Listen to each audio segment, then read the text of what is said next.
Hi, Assalamualaikum. So today we will discuss chapters 8, Securing Information System, subtopic 8.2, what is the business value of security and control. By the way, my name is Karina binti Ma'aruf, metric number I19103591. Subtopic 8.2, what is the business value of security and control? Companies have very valuable information assets to protect. Systems often house confidential information about individuals' taxes, financial assets, medical records, and job performance reviews. Also contain information on corporate operation including trade secrets, new product development plans, and marketing strategies. Government systems may store information on weapon systems, intelligence operations, and military targets.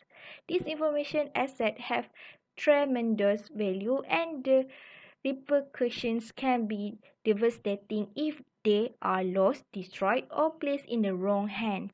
Systems that are unable to function because of security breaches, disaster, or malfunctioning technology can be permanent impact on the company's financial health. Some experts believe that 40% of the all businesses will not recover from applications or data losses that are not repaired within 3 days.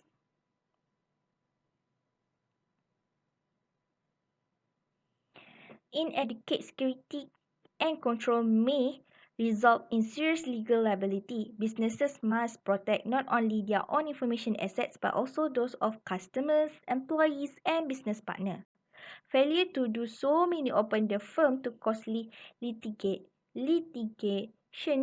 for data exposure or theft.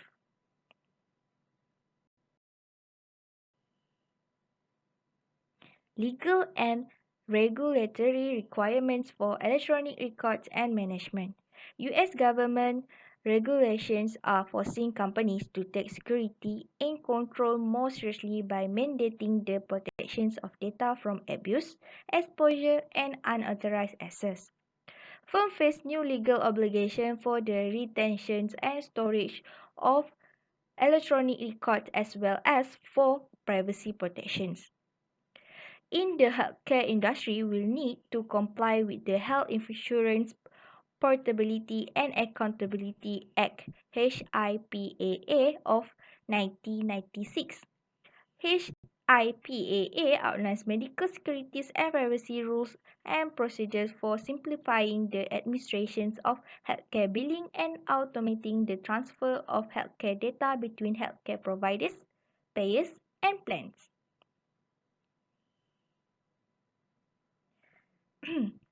It requires members of healthcare industry to retain patient information for 6 years and ensure the confidentiality of those records.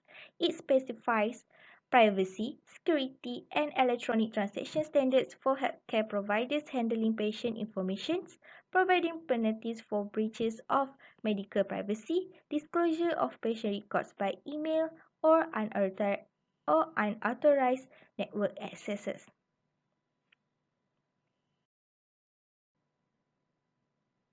For a firm providing financial services will need to comply with the Financial Services Modernizations Act of 1999, better known as a Graham-Lynch-Bailey Act after its congressional sponsor.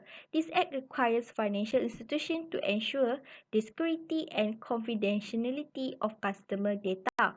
Data must not store on a secure medium, and special security measures must be enforced to protect such data on storage media and during transmittal.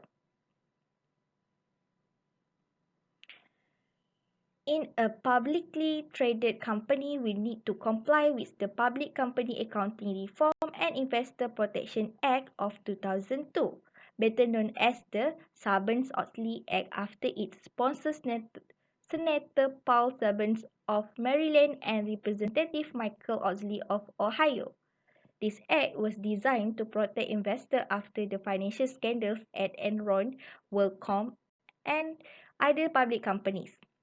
It imposes responsibility on the companies and their management to safeguard the accuracy, and integrity of financial information that is used internal and released externally. One of the learning track of this chapter discuss about Sarbanes-Oxley in details. Sarbanes-Oxley is a fundamentally about ensuring the internal controls are in a place to govern the creations and documentations of information in financial statements because information systems are used to generate, store, and transport such data. The legislation requires firms to consider information system security and other control required to ensure the integrity, confidentiality, and accuracy of their data. Okay, now let's look about electronic evidence and computer forensic. In a legal action, a firm is obligated to respond to a discovery request of access to information that may be used as a evidence and the company is required by law to produce those data. The cost of responding to a discovery request can be enormous if the company have trouble assembling the required data or the data have been corrupted or destroyed. Courts, not, Courts now impose severe financial and even criminal penalties for improper destructions of electronic documents. An effective electronic document retention policy ensures the electronic documents, email, and other records are well organized, accessible, and neither retained too long nor discarded too soon. It also reflects an awareness of how to preserve potential evidence for computer forensics. Computer forensic is the scientific collections, examinations, authentic, authentications, preservations, and analysis of data held on or retrieved from computer storage media in such a way that the information can be used as evidence in a court of law. It deals with the following problems. First, recovering data from the computers while preserving evidential integrity. Second, securely storing and handling recovered electronic data. Third, finding significant information in large volume electronic data. And fourth, presenting the information to a court of law. An awareness of computer forensics should be incorporated into a firm contingency planning process. The CIO, Security Specialized Information System staff, and corporate legal counsel should all work together to have a plan in a place that can be executed if a legal need arises. So, in the conclusion of subtopic 8.2, what is the business value of the security and control? Is about lack of sound security and control can cause firms relying on a computer system of their core businesses functions to lose sales and productivities. Information assets such as confidential employee records, trade secrets, or business plan lose much of their value if they are revealed to outsiders or if they exposed to the firm to legal liabilities.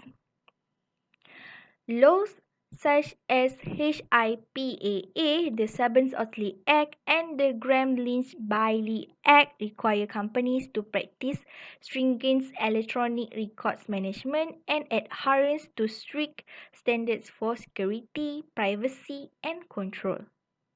Lastly, legal actions requiring electronic evidence and computer forensic also require firms to pay more attention to security and electronic records management. Okay, that's all from me. Thank you. Bye. Assalamualaikum.